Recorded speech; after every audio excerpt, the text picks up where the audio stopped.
Magandang araw mga boss. Ang problema nito, kapag nadaan doon siya sa baha, kahit 2 inches lang yung taas, after nun, iingay na yung gulong niya habang umiikot. Kaya naiirita siya. Inikot ko ngayon, wala naman siyang ingay. Kasi nga, ang dahilan niya, pag nababasa lang daw. Kaya tatanggalin ko itong gulong, tapos i-check ko itong brake caliper niya. Taga Parañaque si boss, at ang gumawa daw nito is magaling na mekaniko.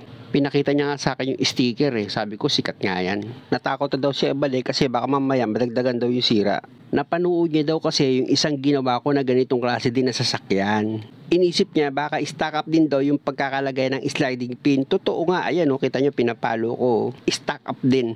Kaya nang dumating itong sasakyan na to, hindi na ako masyado nahirapan. Alam ko na kagad kung ano kakalkalin ko. Kasi iisa lang naman pinagpagawaan nila. Kung makikita nyo, ayan yung sliding pin niya, wala yung rubber. Sigurado ako na iwan na naman yan dito sa loob ng holder ng caliper niya. Dahil nga yung isang ginawa ko, same sila ng problema. Kaya ang gagawin ko dito mga boss, tatanggalin ko itong brake pad niya, lilinisan ko yan. Dahil nga nagkakaroon siya ng ingay. Tapos yung rubber ng sliding pin, kukunin ko muna dito sa caliper holder niya. Gagamit ako dyan ng manipis na flat screw. Ayan na, ayan yung naiwan sa loob. Kaya umiipit yung sliding pin na naging dahilan yung caliper. Kapag tinapakan mo yung brake pedal mo, mabagal bumalik yung brake caliper. Tapos nabasa pa, nakakapag-produce siya ng ingay. Kasi sa kabilang side, hindi stack up, kaya wala siyang ingay. Kaya nga ang nangyayari, dito lang din nagsisimula yung ingay. Pag ganito naman, nililinis ko lang dyan yung brake pad. Tapos yung loob ng caliper holder niya, yung pinaglalagyan ng sliding pin, nililinis ko yun. Ginagamitan ko siya ng WD-40. Diba nakita niyo na yung brake pad, malinis na siya. Pati itong lagayan ng sliding pin. Mahalaga na maibalik mo sa normal yung laro ng brake caliper mo. Para pag gumamit ka ng brake pedal mo or nag-brake ka, hindi siya maninikit at mabilis bumitaw sa brake pad niya. Balik tayo sa trabaho mga boss. Pinaandar ko itong makina tapos pinalagay ko sa first gear dahil nga sa lumalim na itong lagayan niya ng brake pad.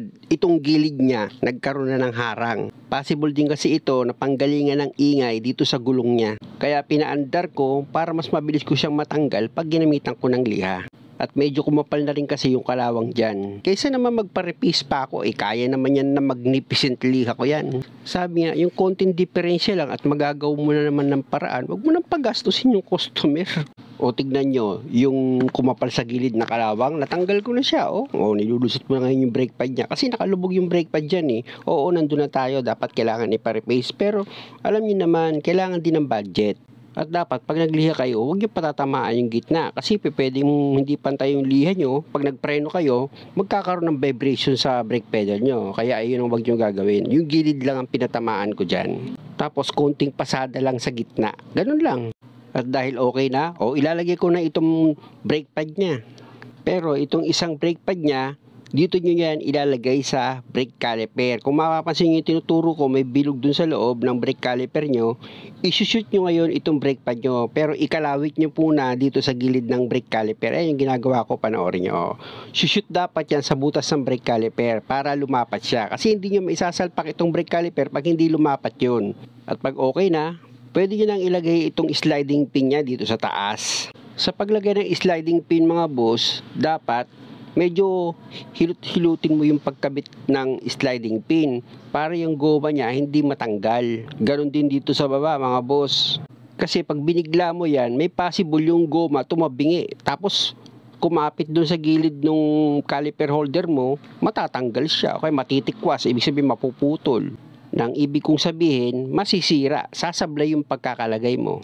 At higit sa lahat, pag ginamitan mo siya ng impact wrench mo, dapat alalay lang, dahan-dahan lang ang pagpasok. Siguro pag binigla mo yan, may possible uli matanggal yung goma sa loob. Panggagalingan na naman ng stock up. Ganon ang ibig ko sabihin mga boss. Tignan mo, uugain ko yung brake caliper niya. Ang lambot to, di ba? Gumagalaw-galaw siya. Like kanina na hindi ko siya maigalaw Hindi ko lang sa inyo na ipakita Ganon lang siya mga boss. Tapos pwede ko nang ilagay itong gulong. Pang matesting na natin kung may nangyari ba o wala.